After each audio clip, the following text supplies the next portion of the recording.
So hello guys, welcome to my new video. इस video में हम जानेंगे कि जो हंटर 350 है उसका माइलेज क्यों ड्रॉप होता है। जैसा कि मेरे चैनल पर आपने पहले भी देखा होगा कि सिटी माइलेज टेस्ट और हाईवे माइलेज टेस्ट की वीडियोस मैंने ऑलरेडी अपलोड करी हुई, आप मेरे चैनल पर जाकर देख सकते हैं। उसके बाद भी लोगों का कमेंट आए हैं कि बाइक का माइलेज ड्रॉप होता है, तो मैं इस वीडियो में कंप्लीट डिटेल्ड रीजन लेकर आया हूँ कि क्या इसके रीजन है, क्यों माइलेज ड्रॉप होता है। उसके सॉल्यूशन को भी हम इसमें कवर करने वाले हैं, तो आप एंड तक बने रहिए।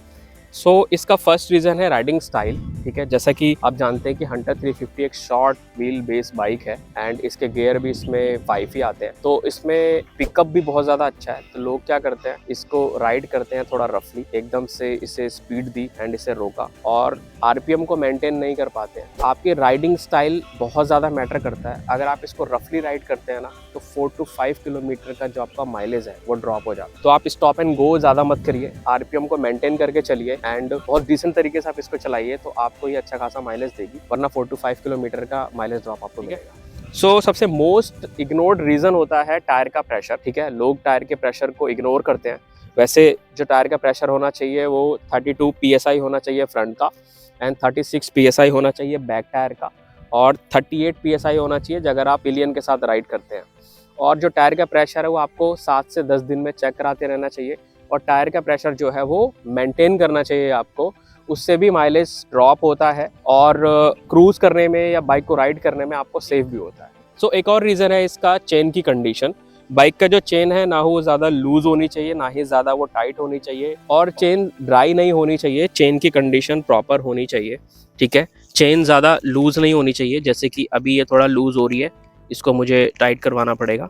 ठीक है, तो चेन मतलब ज़्यादा लूज भी ना हो और ज़्यादा टाइट भी ना हो। चेन की कंडीशन भी मैटर करती है। अगर ये बहुत लूज़ है या बहुत ज़्यादा टाइट है तो जो बाइक का इंजन होता है उस पर ज़्यादा लोड पड़ता है और जब ज़्यादा लोड पड़ता है तो माइलेज पर इफेक्ट पड़ता है। नेक्स्ट रीज़न इज़ ऑयल की कंडीशन। आप ये कोशिश करिए कि जो आप इसमें ऑयल यूज़ करते हैं, चाहे वो इंजन ऑयल हो या मैं पेट्रोल की बात कर रहा हूँ, वो अगर आप यूज़ करते हैं तो आप एक ऐसी जगह से फिल कराइए जहाँ पर कोई मिलावट ना हो। ठीक है, और क्वालिटी ऑयल की अच्छी होनी चाहिए। इंजन ऑयल भी आप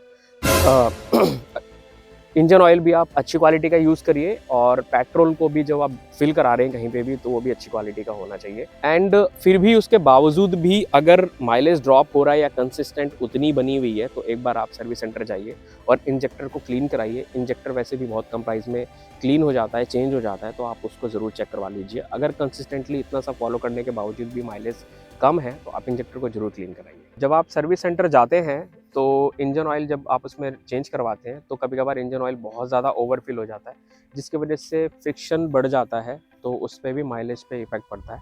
और हर इंजन ऑयल फिल के बाद आप डिस्ट्रिक्ट से जो इंजन ऑयल का लेवल है वो ज़रूर चेक कर लें, वो ज़्यादा ओवरफिल नहीं होना चाहिए। मेजर फैक्टर है ट्रैफिक, सिटी का ट्रैफिक। ट्रैफिक में वैसे भी बाइक जो है माइलेज कम देती हैं। ठीक है, और आप अगर ऐसे एरिया में राइड करते हैं जहाँ पर स्टॉप एंड गो ज़्यादा रहता है, तो वहाँ पर आपका 2 से 4 किलोमीटर पर लीटर का जो एक माइलेज है वो ड्रॉप होता है। एंड इडलिंग को ज़्यादा मत करिए एंड इंजन कट ऑफ का ध्यान रखिए। अगर आप रेड लाइट पे या बहुत लॉन्ग ट्रैफिक है तो इंजन को आप कट ऑफ कर दीजिए, बंद कर दीजिए, उससे भी थोड़ा सा फ्यूल बचता है। और बाकी आपका जो राइडिंग स्टाइल है वो भी बहुत मैटर करता है, तो आप स्मूथ राइडिंग करिए, 40, 50, 55 की स्पीड पे राइड करिए। गियर को मेंटेन करिए। ठीक है, किस स्पीड पे क्या गियर बेटर है वो भी ध्यान रखिए, क्योंकि जितना ज़्यादा आप इंजन पे लोड डालेंगे ना, उतना ज़्यादा फ्यूल कंजप्शन होगा और आपका माइलेज ड्रॉप होगा। एक और रीज़न है इसका राइडिंग हैबिट। ठीक है, फर्स्ट सर्विस के बाद कई लोग क्या करते हैं कि इसको बहुत एग्रेसिवली राइड करते हैं। ठीक है, इसका आरपीएम भी मेंटेन नहीं करते हैं और नया इंजन ऑयल डला होता है, जस्ट इंजन का सर्विस हुआ होता है, तो उसमें जब आप इसे एग्रेसिवली राइड करते हैं तो भी जो माइलेज है वो ड्रॉप होता है। इसका रीज़न है कि 200-300 किलोमीटर तक कम से कम बाइक को आपको बहुत ही सॉफ्टली, बहुत ही अच्छे से राइड करना चाहिए एंड इसका जो है आरपीएम वो मेंटेन करना चाहिए और ज़्यादा आपको इसको एग्रेसिवली नहीं चलाना चाहिए। ये भी रीजंस हैं, ये भी आपको ध्यान रखना चाहिए जिससे माइलेज ड्रॉप होता है। फाइनल माइलेज इंप्रूवमेंट फॉर्मूला है कि आप इसको स्मूथ राइड करिए, टायर का प्रेशर प्रॉपर होना चाहिए, चैन को मेंटेन करना चाहिए, फ्यूल की क्वालिटी आपको देखनी चाहिए एंड ऑयल लेवल वो आपको चेक करते रहना चाहिए। अगर आप इसको फॉलो करोगे तो हंटर 350 आपको सिटी में 32 टू 34 किलोमीटर पर लीटर का माइलेज देगी और हाईवे पर आपको ये 40 टू 45 के बीच में माइलेज देगी। दोस्तों, ये था मेरा हंटर 350 के माइलेज का कंप्लीट एक्सप्लेनेशन।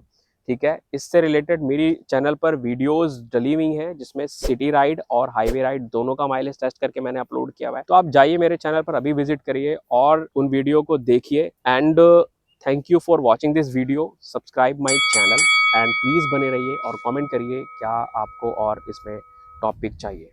Thank you.